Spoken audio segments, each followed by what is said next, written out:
Hi everyone, my name is Austin Zollner and I will be talking through the EDL 850 case study. So we first need to establish the facts, and the core issue here is that there are potential copyright violations and we're looking at the different reactions towards it. This is happening in St. Regis K-8 school, which is in a rural area. It involves Mr. Keith Sample, who is the principal for St. Regis. He's done this for the last 3 years and he's constantly working to establish positive relationships and maintain the status quo with residents.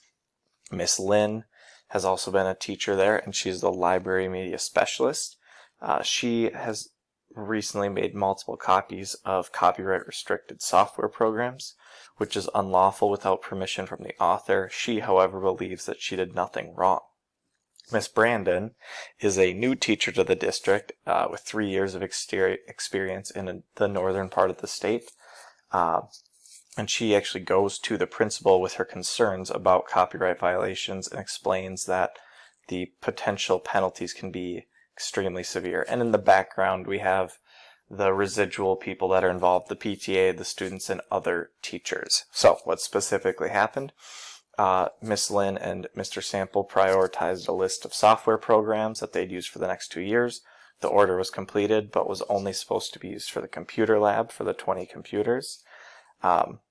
Miss Lynn, along with other teachers, wanted this program to be more available to more students so they would get better use out of it. And Miss Lynn ended up making multiple copies of the software without author permission. This then led to a little bit of staff tension between teachers like Miss Lynn and those who are new to the district, such as Miss Brandon. So there are the legal and ethical issues in this case. The legal harm done is that Miss Lynn essentially violated copyright by stealing this author's work. And in terms of ethical harm, she was stealing intellectual property without fair payment, which is a breach of contract and overall extremely unethical. And it is kind of ironic because, a teacher would get mad at a student for stealing something from their classroom if they had made something. And this is just that same sort of thing, just with a little different context. Overall, Miss Lynn wasn't discriminatory or harassing anyone. She was just kind of overall unkind. So the court issues at hand, we have a teacher, Miss Brandon, who informed the principal, Mr. Sample, that a copyright violation had occurred due to Miss Lynn's copying actions.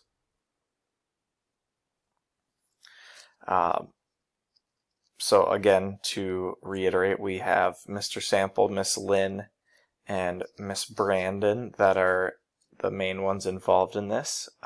This case is happening in St. Regis K-8 public school, which serves 420 students.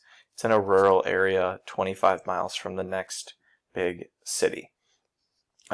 It does have 20 individual computers in a computer lab, and there was software purchased for these computers that was meant to last 2 years.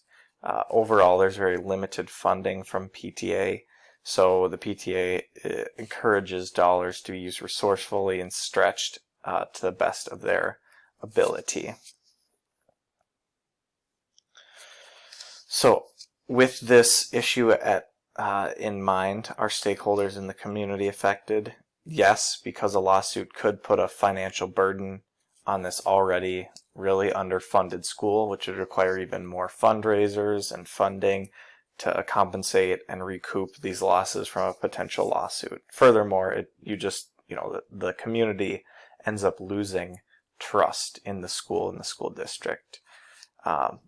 People who have an important stake, there's the author of the software, the school district as a whole, the staff directly involved, the PTA, other teachers, and then the students, which would be able to benefit from this software program. No, not all of the stakeholders have been consulted and contacted. The principal was pretty unaware that this was an issue, as well as the superintendent and school board not knowing about this as well. Yes, there is more information that needs to be learned specifically about the user licensing agreement, and reading the fine print on that would be important. Do I have enough information to make a decision? I would say a hesitant yes. While Mr. Sample may want to look into the copyright license himself or contact the software author directly, he is correct in his request to stop all copies and destroy the ones that have already been created, the ones that were illegal. So there are some options for him in dealing with this, and there are obviously pros and cons and possible consequences for each of the actions, or in this case, the inaction. So the first thing he could do with Miss Lynn is nothing at all, and he could just encourage her to keep up that distribution because there's no way the author would find out, and he wants all of the students to benefit from this great software program that he had vetted. Another option is that he has Miss Lynn destroy the copies and take required professional development on copyright laws. This would be showing her some grace and giving her an opportunity to fix the situation while also learning from said mistakes. The next option would be to fire Miss Lynn and self-report the violation to the software company. This does seem to be a bit of an extreme option, but it is an option nonetheless. This would be removing the school from any liability, and it's also the most hardcore but the most ethical choice. Another option is that the school just pays for all the copied software by allocating budgeting funds from other sources and other places, or putting out another fundraiser to help raise those funds. This could also be done by potentially contacting the software author and asking for a discount and sort of explaining the situation. And that is the option that I'll talk about right now. So the other option is to destroy the copies, but explain the funding situation to the software author and ask for a discount. From a business perspective, it's, some business is better than no business, and I'm sure the author would rather have some royalties on a half-price program than no more programs purchased at all. Plus, they could potentially explain their situation about how they're a very underfunded rural district and they really liked the product that the author had created. So with all those situations, there are pros and cons. So taking no action, the school does get to keep their product, and it saves money, and students learn better through this process.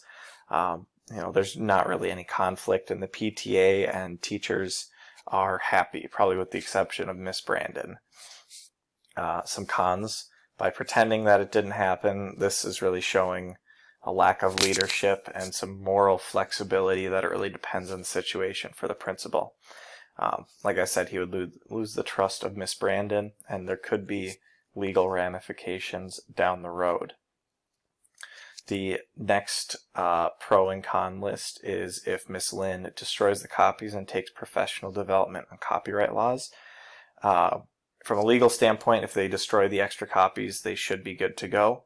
And Miss Lynn could actually share her new learning with the things she learned with other staff on professional development days. And obviously the school still gets to keep their product and use the copies within the computer lab. However, there may still be some animosity from Miss Lynn to Mr. Sample, the principal, in the future. And it does put teachers in a hard spot, because if they were relying on independent student use of this curriculum in their actual classrooms, they now need to completely possibly change around the curriculum to accommodate the fact that they no longer have access to this software. The most extreme one would be to fire her and self-report to the software company. A pro is that it sends a message as a principal about illegal activity and unethical activity not being tolerated within the school. It does show that Mr. Sample's willing to take action in hard situations, and it removes the legal burden on the school district and community.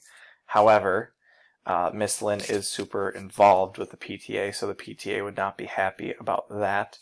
And she was overall unaware that this was illegal, so it could be seen as sort of out of the blue, and there might be some rumors of, maybe there were other reasons behind it.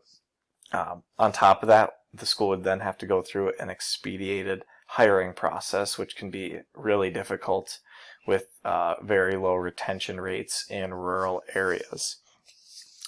Next, in terms of paying for the copyrighted or copied software, ethically it's the right thing to do and everyone can have guilty-free access. However, the money would drain TPA funds, which they might have to cancel an event or go into debt to cover that.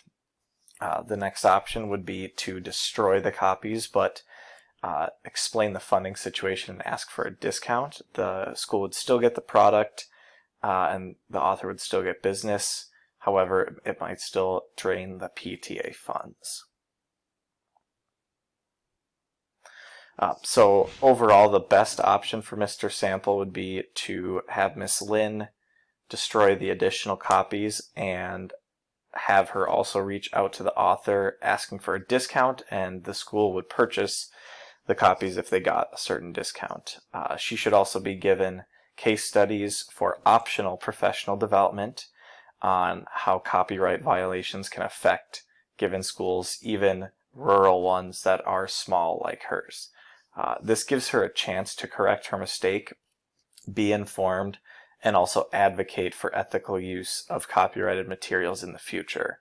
This option is the most logical, thought-out decision that limits the amount of friction, especially because school morale and building climate are extremely important in teacher retention. So, how this would work step by step is that Mr. Sample would tell Miss Lynn that she needs to destroy all illegal copies, and she should tell him when this is completed. She'll probably be upset about this, but if he takes the time to explain the legal ramifications and pass along some copyright case studies about what could potentially happen if they were to be caught, that might change her mind, and she likely would be happy that an administrator is looking out for her. Following up in 1 week, Mr. Sample should talk to the teachers that received copies to ensure that Miss Lynn had gone to them and removed them. Next, Mr. Sample should tell Mrs. Lynn to reach out to the author to ask for a discount, and if granted, more copies would be purchased. 2 weeks after that, he may want to follow up with Miss Lynn and see if the author has responded, and then ask her about what she learned from the copyright cases.